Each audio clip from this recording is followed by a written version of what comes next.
کړی دي حدیث مبارک کې راځي څوک چې اسماء الحسنا دا په یادو باندې یاد کی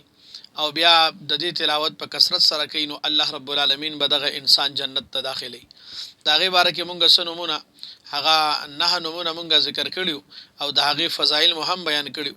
لسم نمبر نوم د الله رب العالمین هغه الجبار دی د دې د فضایل مبارک راضی چې څوک هم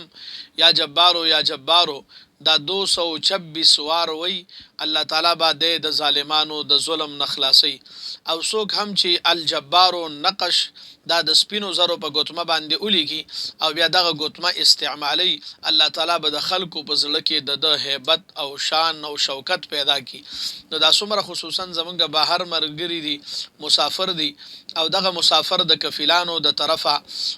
پریشان وي او هغه په دی باندې ظلم کوي د دې پیسنی سیدی باندې کار کوي هغه د الجبارو د دې تذکرہ 226 وار دا ان شاء الله روزانه کوي الله تعالی به د کفیلانو او د غرنګ د نور ظالمانو نه الله تعالی د غیرونو ټولو لا نجات ورکي الله رب